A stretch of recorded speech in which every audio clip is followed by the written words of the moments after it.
ജയിലിൽ അത്ഭുതമൊഴുക്കി രണ്ട് പെൺകുട്ടികൾ. ജയിലിൽ അത്ഭുതങ്ങൾ സൃഷ്ടിച്ച് രണ്ട് പെൺകുട്ടികൾ. അവർക്ക് മുമ്പിൽ ക്യൂ നിൽക്കുന്ന വാർഡന്മാർ. ജയിലർമാർ ആ തടവുകാരെ കാണാൻ അപ്പോയിൻമെൻ്റ് എടുക്കുന്നു.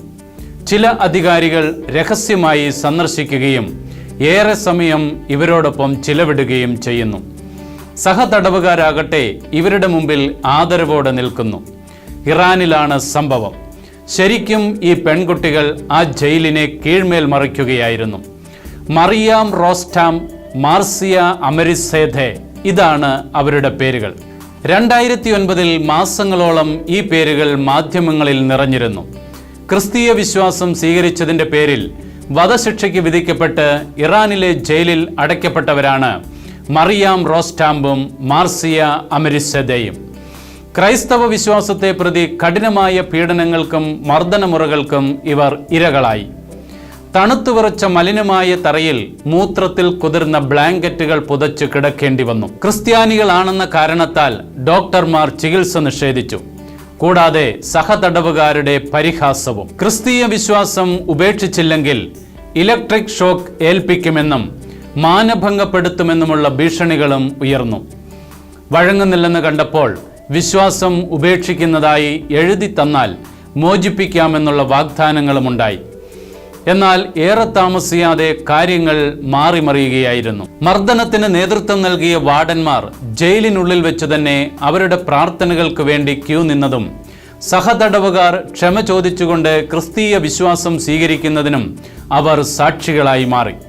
വർഷങ്ങളായി കുട്ടികളില്ലാതിരുന്ന വനിതാ ജയിലർ രഹസ്യമായി ആ പെൺകുട്ടികളോടൊപ്പം പ്രാർത്ഥിക്കുകയും ദൈവം കുഞ്ഞിനെ നൽകി അനുഗ്രഹിക്കുകയും ചെയ്യുന്ന കാഴ്ചകൾക്കും ആ ജയിൽ സാക്ഷ്യം വഹിച്ചു.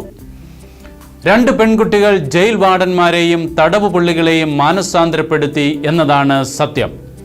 ഇറാനിലെ വ്യത്യസ്ത സ്ഥലങ്ങളിലുള്ള രണ്ട് മുസ്ലിം കുടുംബങ്ങളിലാണ് ഇരുവരും ജനിച്ചത്. അവർ തമ്മിൽ പരിചയപ്പെടുന്നതും യാദൃശ്ചികമായിരുന്നു.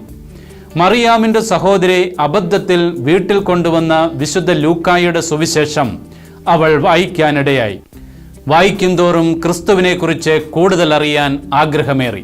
അതിനായി 2005 ടർക്കിയിലെത്തിയപ്പോഴാണ് ഇറാനിൽ നിന്ന് തന്നെയുള്ള മാർസിയെ കണ്ടുമുട്ടിയത്. രണ്ടുപേരും ക്രിസ്തുവിനെ സ്നേഹിക്കാൻ ഇറങ്ങി പുറപ്പെട്ടവർ. തിരിച്ചിറാനിലെത്തി 20,000 ബൈബിളുകൾ വിതരണം ചെയ്തു. പ്രാർത്ഥനാ ഗ്രൂപ്പുകൾ ആരംഭിച്ചു.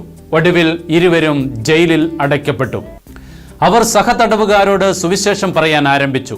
അതോടെ അത്ഭുതങ്ങളുടെ ഘോഷയാത്രയായിരുന്നു ജയിൽ. ജയിലർമാരും വാർഡന്മാരും തടവുകാരും എല്ലാം ഒന്നിച്ചു പ്രാർത്ഥിക്കുകയും ക്രിസ്തുവിൽ നിന്ന് അനുഗ്രഹങ്ങൾ സ്വന്തമാക്കുകയും ചെയ്തതിന് ചരിത്രം സാക്ഷി.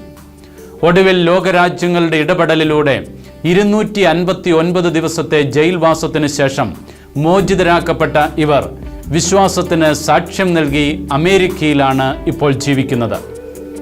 ജയിലിനെ ഞങ്ങൾ ദൈവാലയമാക്കി എന്ന് മറിയാം പറയുന്നത് പോലെ നാം ആയിരിക്കുന്നിടം ദൈവാലയമാക്കാൻ ഈ പെൺകുട്ടികൾ നമുക്കും പ്രചോദനമാകട്ടെ.